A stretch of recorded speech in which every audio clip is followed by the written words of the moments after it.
কিন্তু শুরু করবো সৌম্যবাবু আপনার কাছ থেকে। দুটো কারণ বা তিনটে কারণ বলতে পারেন, এক এক করে বলছি। একদম প্রথম কারণ, আমি যেমনটা বললাম, বহুদলীয় গণতন্ত্র, বহু পক্ষ, বহু দল, বহু প্রার্থী ছিলেন, কিন্তু নিকটতম ছিলেন অধীর চৌধুরী। ফলে হুমায়ুন কবিরের এই ভোট ভাগের রাজনীতির সব থেকে খারাপ সাফারার, ওয়ার্স্ট সাফারার যিনি আপাতত সংখ্যাতত্ত্বের হিসেবে, তিনি অধীর রঞ্জন চৌধুরী। আমার খুব সোজা প্রশ্ন সৌম্যবাবু আপনার কাছে, আমার প্রথম প্রশ্ন, অধীর রঞ্জন চৌধুরী কি চৌধুরী বলেই হারলেন? কারণ আমি দেখলাম পাঠান জিতেছে, আর কেউ এমন জিতলেন না যার একটা এমন কোনো সারনেম আছে যারা হুমায়ুন কবিরের দেওয়া সংখ্যাতত্ত্বের হিসেব অনুযায়ী 30% মধ্যে পড়ে। যে 30%কে তিনি ভাগীরথীতে ভাসিয়ে দেওয়ার কথা বলেছিলেন এবং আজকে বলছেন সেটা বলেছিলেন ভোট ভাগ করে দেওয়ার জন্য। সৌম্যবাবু দেখুন, আমি প্রথমেই একটা কথা বলি, যে যে কাজ হয়েছে, যে ঘটনাটা ঘটেছে, সে ঘটনাটা, এটা তো একটা টেলার মাত্র, এটা সাধারণ সামনের দিকে আছে।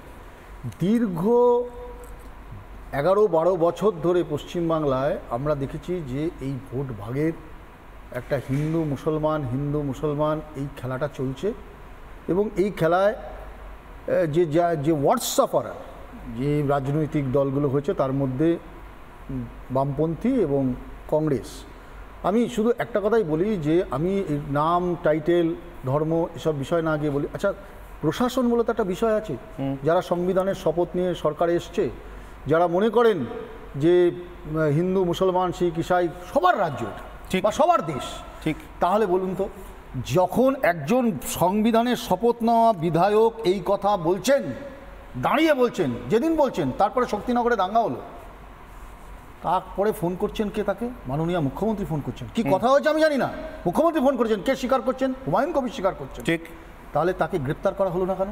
যে এত বড় একটা স্টেটমেন্ট দিল যে হিন্দুদেরকে ইত্যাদি ইত্যাদি ব্লা ব্লা ব্লা, আমি উচ্চারণ করতে পারছি না সে শব্দগুলো, তাহলে তাকে কেন বুক করা হলো না? কেন নির্বাচন কমিশনে তাকে গ্রেপ্তার করলো না?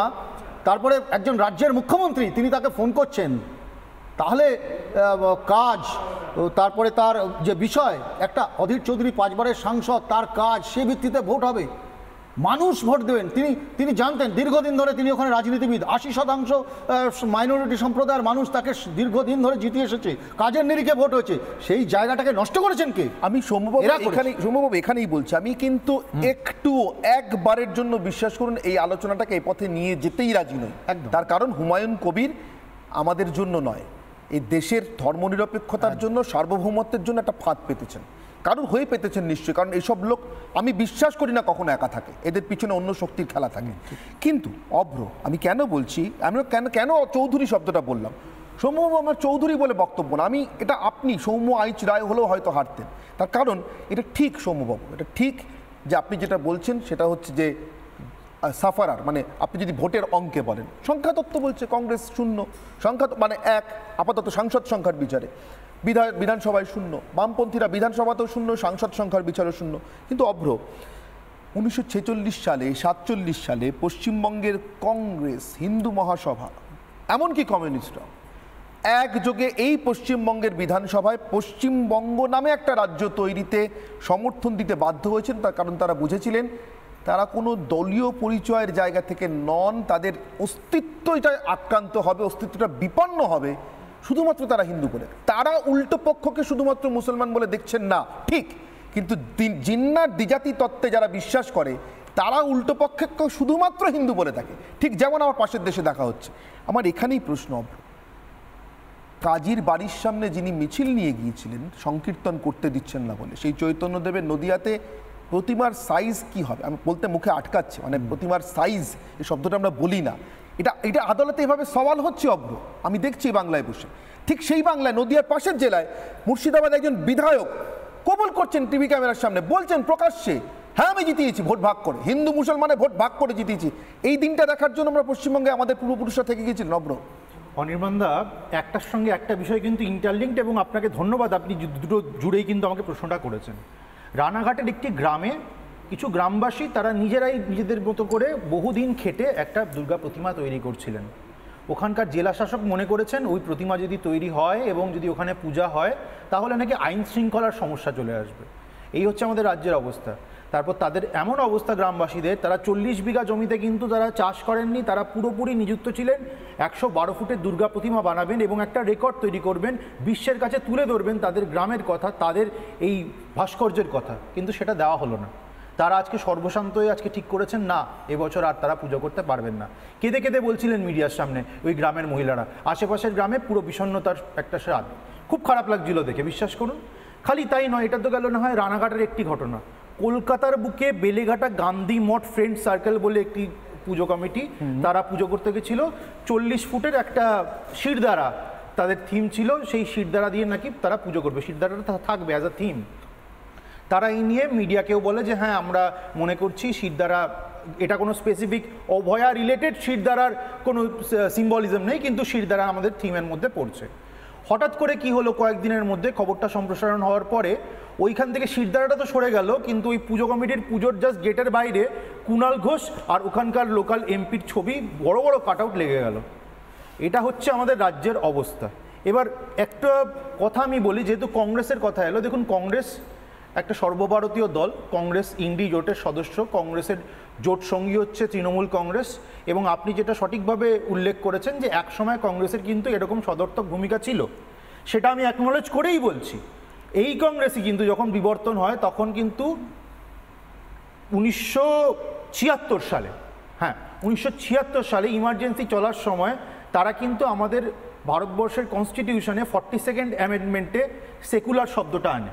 এবার আমার যেটুকু বিচার বুদ্ধি বা বোধ বুদ্ধি রয়েছে, আমি বুঝি সেকুলার বলতে একটা রাষ্ট্র যদি সেকুলার হয়, হাসবেন না দাদা বলে দিচ্ছি, একটা রাষ্ট্র যদি সেকুলার হয় সবকটা রিলিজিয়ানকে কিন্তু ইকুয়াল জায়গা দেওয়া হবে, তাই তো? আমি যদি ভুল না করি। এবার সেখান থেকে দাঁড়িয়ে দেখুন, আমি পড়ছিলাম একটু, রাষ্ট্রের নিজস্ব কোনো ধর্ম থাকবে না, কোনো ধর্ম থাকবে না, এবং যে কোনো ধর্ম যে খুশি পালন করুক সে ইকুয়াল সে অপরচুনিটিটা পাবে। এবার সেই রাষ্ট্রের রাষ্ট্রের আইনসভাতে যিনি নির্বাচিত হবেন তিনি ধর্মের নামে ভোট ভাগ করে নির্বাচিত হবেন। হুমায়ুন কবির তো তাই বলছেন। আমি আসছি ওখানে, রাষ্ট্রের ধর্ম নেই, রাষ্ট্রের আইনসভায় যিনি যাচ্ছেন তিনি ধর্ম ভাগ করে জিতে যাচ্ছেন। হ্যাঁ, এবার ব্যাপারটা হচ্ছে, আমি রোনাল্ড ইন্ডিয়ানের একটা বই পড়ছিলাম, নামটা হচ্ছে ইমাজিনিং ইন্ডিয়া। এবার ওখানে খুব ইন্টারেস্টিং একটা জিনিস রোনাল্ড ইন্ডিয়ান লিখেছেন যে আমাদের দেশে এই যে সেকুলার ব্যাপারটা না খুব ইনকনসিস্টেন্টলি ব্যবহার করা হয়।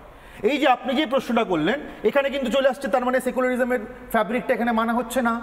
এবার যে মানছে না, যেই দলের প্রতিনিধি মানছেন না, সেই দলের প্রতিনিধি কিন্তু তৃণমূল কংগ্রেস করেন, যার বাইট আপনারা দেখালেন, এই হুমায়ুন কবির, হুমকি দেওয়ার জন্য বিখ্যাত হয়ে গেছেন। এবার এই দলটার সঙ্গে অঙ্গাঙ্গিকভাবে জড়িত আবার কংগ্রেস এই মুহূর্তে দাঁড়িয়ে, সেখানে চলে আসছে তাদের প্র্যাগম্যাটিজম। এবার এই যে একটা ডাইকোটমির মধ্যে ফেসে গেছে কংগ্রেস, সেই উত্তর কংগ্রেসকে দিতে হবে। তারা যদি সত্যিই সেকুলার হয়ে থাকে বা সেকুলারিজমে বিশ্বাস করে, তাহলে তো তাদের এই জিনিসটার বিরোধিতা করা উচিত, খালি নয় আরও এক স্টেপ এগিয়ে কিন্তু তাদের সঙ্গে একদম সম্পর্ক ছিন্ন করা উচিত। আসলে তারা সম্পর্ক ছিন্ন করতে পারবে না, আমি তারও একটা একদম যুক্তিসঙ্গত এক্সাম্পল দিয়ে দিচ্ছি, সংক্ষেপে প্লিজ। একদম সংক্ষেপে দিচ্ছি। আমি সৌম্যদার কাছে প্রশ্ন করছি যে সৌম্যদা, আপনার নিশ্চয়ই মনে আছে 2023 সালের সেপ্টেম্বরের শুরুতে ডিএমকের একজন নেতা, তামিলনাড়ুর মিনিস্টার উনি, উদয়নিধি স্টালিন, উনি একটা খুব সুন্দর কমেন্ট করেছিলেন সনাতন ধর্ম নিয়ে, দাদা আপনার নিশ্চয়ই মনে আছে। উনি কমেন্ট করেছিলেন সনাতন ধর্মকে ইরাডিকেট করে দেওয়া উচিত, কারণ সেটা রিগ্রেসিভ, এবং কম্পেয়ার করেছিলেন সনাতন ধর্মকে ম্যালেরিয়ার সঙ্গে। এবার তাহলে সৌম্যদার জোটসঙ্গী নেতার কথা অনুযায়ী আমি এখানে মশা বসে আছি, আমি তো মানুষ নই। অনির্বাণ যদি প্র্যাকটিসিং হিন্দু হন তাহলে আপনি মশা, আপনি মানুষ নন, এবং আপনিও যদি হিন্দু হন তাহলে আপনি মশা, মানুষ নন।